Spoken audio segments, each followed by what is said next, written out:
Rajasthan, MP और छत्तीसगढ़ में CM की कुर्सी को लेकर जारी सस्पेंस में इस वक्त की बड़ी खबर के साथ शुरुआत करेंगे। तीनों राज्यों के लिए बीजेपी ने पर्यवेक्षक के नाम का ऐलान कर दिया है। तीनों राज्यों के लिए तीन पर्यवेक्षक तय किए गए हैं। राजस्थान के लिए राजनाथ सिंह, विनोद तावड़े, सरोज पांडे, तो एमपी के लिए मनोहर लाल, के लक्ष्मण, आशा लकड़ा के नाम नियुक्त किए गए हैं। छत्तीसगढ़ के लिए अर्जुन मुंडा, सर्बानंद सोनोवाल, दुष्यंत गौतम है। ये पर्यवेक्षक संबंधित राज्यों में जाएंगे और निर्वाचित विधायकों और पार्टी के बड़े बड़े नेताओं से बात करेंगे। कल या फिर परसों बीजेपी विधायक दल की बैठक में ये पर्यवेक्षक मौजूद रहेंगे। हिमांशु मिश्रा मेरे सहयोगी जुड़ गए हैं तमाम जानकारी के साथ। हिमांशु, जब पर्यवेक्षकों की नियुक्ति की जाती है, किन बातों को सबसे ज्यादा ध्यान में रखा जाता है और जब ये वहां जाएंगे तब किस तरीके से बातचीत करेंगे? क्या ये पूरा प्रोसीजर रहने वाला है? देखिए, बिल्कुल नेहा, तीनों पर्यवेक्षकों की जब राज्यों में नियुक्ति की गई है तो सीनियरिटीज को देखा जाता है। पार्टी संगठन में उनका जो पद है उसको ध्यान रखा जाता है। अगर आप उस क्रम में देखेंगे तो राजनाथ सिंह बीजेपी के जो हैं 3 बार राष्ट्रीय अध्यक्ष रहे हैं, बहुत सीनियर हैं और बीजेपी के तमाम जो कद्दावर नेता हैं उनमें वो माने जाते हैं। यानी कि अगर सरकार के अंदर भी पद देखें तो प्रधानमंत्री नरेंद्र मोदी के बाद जो नंबर 2 है वो गृह मंत्री अमित शाह नहीं है, राजनाथ सिंह है। तो राजनाथ सिंह 3 बार राष्ट्रीय अध्यक्ष रह चुके हैं। उनके साथ जिनको लगाया गया है वो विनोद तावड़े हैं, पार्टी के महासचिव हैं, और सरोज पांडे पार्टी की महासचिव रह चुकी हैं, महिला मोर्चा की अध्यक्ष रह चुकी हैं, राज्यसभा में सांसद हैं। और जातिगत समीकरणों को भी देखा जाता है तो राजस्थान में क्योंकि राजपूत समाज है तो खुद राजनाथ सिंह राजपूत समाज से आते हैं, विनोद तावड़े मराठी हैं, सरोज पांडे ब्राह्मण हैं। इसी तरीके से ध्यान रख के जो है सभी समीकरणों को नियुक्ति की जाती है। लेकिन बड़ी चीज ये है कि जब विधायक दल की बैठक कॉल की जाएगी तो ये सभी पर्यवेक्षक विधायक दल की बैठकों में जाएंगे। सभी विधायकों से बात की जाएगी, उनकी राय ली जाएगी कि क्या पार्टी को आगे करना चाहिए और किसको चेहरे के तौर पे लेकर जाया जाए। उसके बाद जो भी बातचीत का फीडबैक होगा वो पार्टी के अध्यक्ष और प्रधानमंत्री नरेंद्र मोदी के साथ चर्चा की जाएगी, गृह मंत्री अमित शाह के साथ चर्चा होगी और उसके बाद तय किया जाएगा कि किसको मुख्यमंत्री बनाया जाए। तो पर्यवेक्षकों के द्वारा ही मुख्यमंत्री के नाम की घोषणा होती है, लेकिन घोषणा से पहले एक विधायक जो है वो खड़े होते हैं, जो सबसे सीनियर होते हैं या महत्वपूर्ण पद पे रहे हैं सरकार में या संगठन में, वो प्रस्ताव रखते हैं कि हम चाहते हैं इनको मुख्यमंत्री बनाया जाए। इस तरीके का पूरा क्रम होता है और उसके बाद जो है पर्यवेक्षक जो है वो पार्टी संगठन के साथ और जो मुख्यमंत्री पद के उनके उम्मीदवार जिनका नाम उन्होंने तय किया है फिर राज्यपाल को जाकर ज्ञापन देते हैं कि देखिए हम सरकार का गठन करना चाहते हैं, इस तारीख को हमारा शपथ ग्रहण होना चाहिए। अब आपने पूरी प्रक्रिया बता दी है, लेकिन इस बीच राजस्थान में सीएम पद के दावेदार कौन कौन है ये आपको दिखा देते हैं।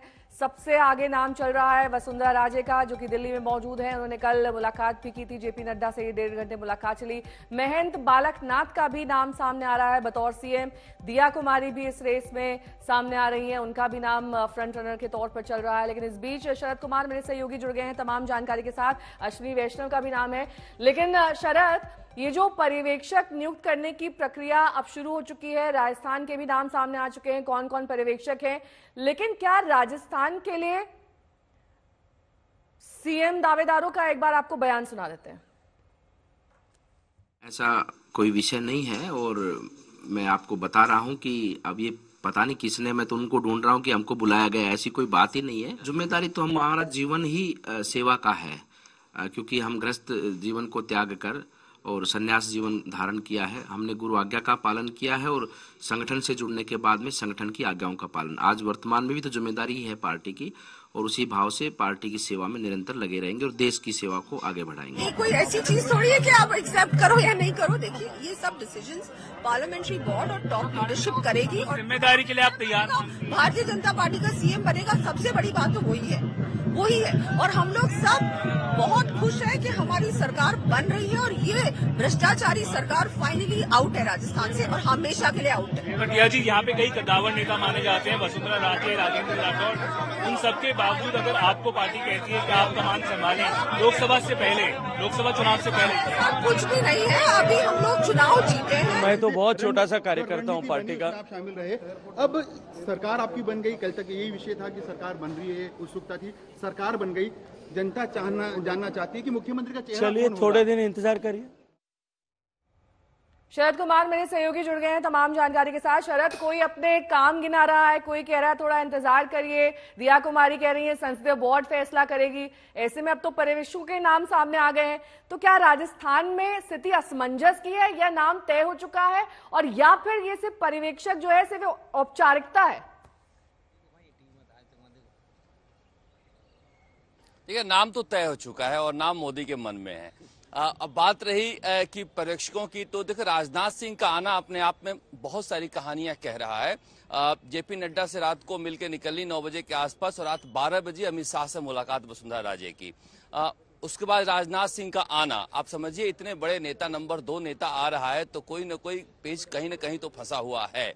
अब देखिए, सेंसेक्स की तरह ये मुख्यमंत्रियों का नाम रोज एक दिन ऊपर और एक नीचे होते रहता है। कभी बालकनाथ का, कभी अश्विनी वैष्णव का, सुबह से गजेंद्र सिंह शेखावत का नाम सबसे ऊपर चल रहा है। मगर ये प्रधानमंत्री नरेंद्र मोदी ही तय करें किसको बनना है। मगर राजनाथ सिंह का आना, मुझे याद आता है किस तरह से राजनाथ सिंह के खिलाफ वसुंधरा राजे ने बगावत की थी और 70 विधायकों की परेड कराई थी। अब देखिए राजनाथ सिंह वही आ रहे हैं यहाँ पर भाग्य का नीति नियंता बन के। इसी दफ्तर में वसुंधरा राजे को पहली बार जब मुख्यमंत्री चुना गया था तो जसवंत सिंह जो दिग्गज नेता थे, आके उनके नाम का ऐलान किया था और सारे विधायकों ने तालियां बजाई थी। अब वही नाम राजनाथ सिंह ऐलान करते हैं या क्या करते हैं, क्योंकि पर्यवेक्षक नाम का ऐलान कर सकते हैं ऐसा कहा जा रहा है। कहा जा रहा है कि एक 10-11 तारीख को या 12 तारीख को शपथ ग्रहण समारोह भी हो जाए। टेंटेटिव डेट बता दिया गया है राजभवन को कि 10-11-12 तक तैयारी करने के लिए। हमारे साथ नवनिर्वाचित विधायक हैं, अमीर सिंह जी से बातचीत करते हैं। सर, सब कुछ ठीक है? राजनाथ सिंह को भेजना पड़ा है, बहुत वरिष्ठ नेता हैं। वो हमारे भारतीय जनता पार्टी के वरिष्ठ नेता है, तो हर प्रांत में वो आते जाते राजस्थान में रहते ही हैं और उनका आना भी बहुत ही अच्छा है, ठीक है। एक राजपूत आ रहे हैं तो कहा जा रहा है कि राजपूत बनेंगे या फिर राजपूत के अलावा कोई और बनेगा? इस भारतीय जनता पार्टी में राजपूत हो चाहे जाट हो, कोई जातिवाद नहीं है। ये पार्टी सिद्धांतों की पार्टी है और अपने सिद्धांतों को देखना चाहते हैं मुख्यमंत्री भारतीय जनता पार्टी का देखना चाह रहे हैं और भारतीय जनता पार्टी का बनेगा कोई भी। नहीं, मैं इसलिए पूछ रहा कि देखिए जिस तरह से रिजॉर्ट की बात सामने आई, रिजॉर्ट में भगदड़ हुई, तो ये सवाल उठा। मैंने कोई रिजॉर्ट की भगदड़ नहीं देखी, न कोई बात आई। मैं पार्टी कार्यालय आया हूँ, संगठन के पदाधिकारियों को सबको मिलने के लिए आया हूँ। ऐसी बात मैंने न सुनी, आप सुना रहे हो, ऐसी कोई बात नहीं मैंने नहीं सुनी। और भारतीय जनता पार्टी का मुख्यमंत्री बनना तय है, पर्यवेक्षक तय हो गए हैं, तो विधायक दल की बैठक भी जल्दी होगी और जल्दी से जल्दी भाजपा की सरकार बनेगी और राजस्थान की सरकार जनता को राहत मिलेगी। पार्टी दफ्तर में आए तो कोई समझाया गया पार्टी के प्रति निष्ठा के लिए, साथ रहने के लिए? वो हमारे निष्ठा है वो तो भरी हुई है, आज से थोड़ी है निष्ठा। पार्टी के सदस्य बने थे उस दिन से लगाकर, शाखा से लगाकर निष्ठा पूरी भरी हुई है। इस निष्ठा में कोई उग चूक नहीं है। देखिए, विधायकों का आना जारी है अर्पिता, और ये जसवंत सिंह के बेटे मानवेंद्र सिंह को हरा के आए हैं, तो निश्चित रूप से यहाँ एक चहल पहल तो शुरू हो गई है बीजेपी दफ्तर में जैसे ही पर्यवेक्षकों का नाम का ऐलान हुआ है। मगर जैसा कि मानसू बता रहे हैं, प्रोसेस वही होता है कि पर्यवेक्षक आते हैं, कई बार नाम का ऐलान कर देते हैं, कई बार नाम लेके यहाँ से जाते हैं। ठीक है, और अब राजस्थान से रुख करेंगे मध्य प्रदेश का। वहां पर भी पर्यवेक्षकों की नियुक्ति हो चुकी है। कौन कौन वहां पर पर्यवेक्षक है आपको दिखा रहे हैं। मनोहर लाल, के लक्ष्मण, आशा लकड़ा, इन तीनों का नाम पर्यवेक्षक के तौर पर तय किया गया है। लेकिन इस बीच आपको ये भी जाना जरूरी है कि सीएम पद की रेस के लिए कौन कौन आगे चल रहा है। शिवराज सिंह चौहान जो कि मौजूदा मुख्यमंत्री हैं, क्या उन्हें फ्रंट रनर माना जाए, इस बात पर भी कयास लग रहे हैं। साथ ही प्रहलाद पटेल का भी नाम सामने आ रहा है। तमाम वो लोग, कैलाश विजयवर्गीय, इनका नाम भी सीएम की रेस में सामने आ रहा है। मुरलीधर राव जो कि बीजेपी प्रदेश अध्यक्ष है, उनका आपको बयान सुना देते हैं। हमारे साथ मध्य प्रदेश के बीजेपी स्टेट इंचार्ज मुरलीधरन जी जुड़े हैं। सर, बड़ा पॉलिटिक्स चल रहा है सर, सीएम फेस को लेकर काफी बवाल हो रहा है बीजेपी में, कई सारे चेहरे सामने आ रहे हैं। शिवराज सिंह चौहान जी का जो लाडली बहना वाला स्कीम है वो तो चर्चा में रहा ही, लेकिन जो नंबर्स उन्होंने सरकार को वहां पर दिलवाए हैं उससे लग रहा है कि वही रेस में आगे है। आप क्या कहेंगे सर? देखिए, मैं कोई रेस में मैं प्रभारी हूं, मेरे लिए सब समान है, शिवराज जी भी और अन्य नेता भी। और मोदी जी के मार्गदर्शन में नड्डा जी ये सारे काम संभाल रहे हैं। ऑब्जर्वर्स तय हुए हैं और ऑब्जर्वर्स जाएंगे और वो लोकतांत्रिक प्रक्रिया को पूरा करेंगे और वो सबसे पूछेंगे, बातचीत करेंगे। और मेरा मानना है कि जो सामूहिक नेतृत्व में और विशेषकर पार्टी और उसकी तरफ से शिवराज जी के नेतृत्व में प्रदेश सरकार और मोदी जी के नेतृत्व में केंद्र सरकार और केंद्र की पार्टी सब मिलकर के कंधे से कंधा मिला करके बड़ा सामूहिक शक्ति को दिखाते हुए एक टीम भावना के साथ मध्य प्रदेश में चुनाव लड़े।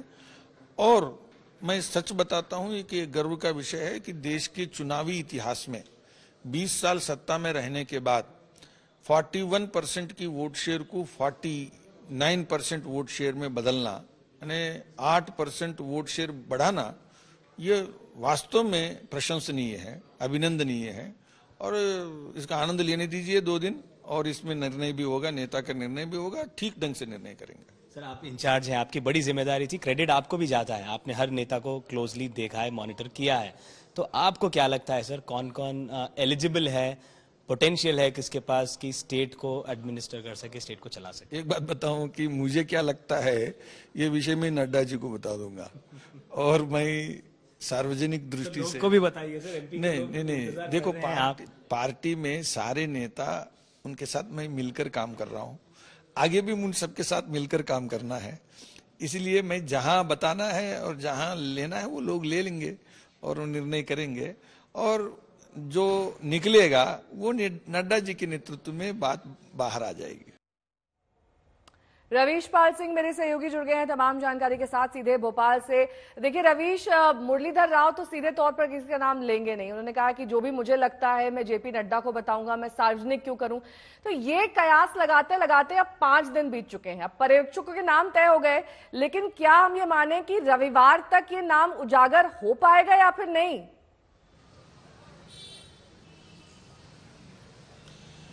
नहीं, बिल्कुल, अब तो ये मान के चलिए कि सस्पेंस बहुत ज्यादा देर तक नहीं बचने वाला है।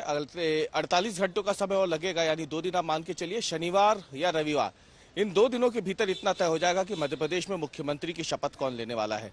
क्योंकि देखिए, कल कैलाश विजयवर्गीय ने शाम को यह बयान दिया था कि रविवार तक सस्पेंस खत्म हो जाएगा। उनके बयान देने के अगले ही दिन आज सुबह जो है पर्यवेक्षकों की नियुक्ति हो जाती है। 3 पर्यवेक्षक बनाए गए हैं, मनोहर लाल खट्टर हो, आशा लाकड़ा हो या फिर के लक्ष्मण हो, इन तीनों की नियुक्ति हो गई है। माना जा रहा है कि कल दोपहर तक ये पहुंच जाएंगे भोपाल, और भोपाल में आकर के या तो कल शाम को या फिर रविवार को विधायक दल की बैठक भी हो जाएगी, और उसके बाद जो है मुख्यमंत्री का चेहरा सबके सामने आ जाएगा। कहीं ना कहीं अब इस बात की तस्दीक हो चुकी है पर्यवेक्षकों की नियुक्ति के बाद।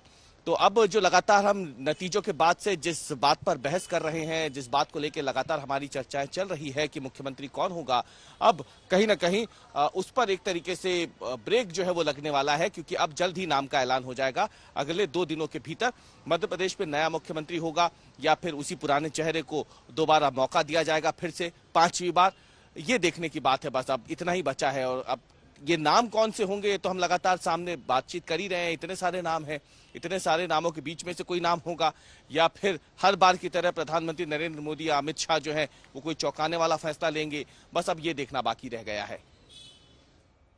ठीक है, और इस बीच अब रुक करेंगे एमपी से छत्तीसगढ़ का। यहाँ पे भी बीजेपी की सरकार बनने जा रही है, लेकिन अब पर्यवेक्षकों के नाम सामने आ रहे हैं। अर्जुन मुंडा, सर्बानंद सोनोवाल, दुष्यंत गौतम, इनके नाम तय किए गए हैं बतौर पर्यवेक्षक। और सीएम की रेस में कौन कौन आगे चल रहा है? रमन सिंह का नाम सामने आ रहा है, जो 15 साल तक छत्तीसगढ़ पर राज कर चुके हैं। अरुण साव का नाम सामने है, वहीं विष्णुदेव साय भी इस रेस में है।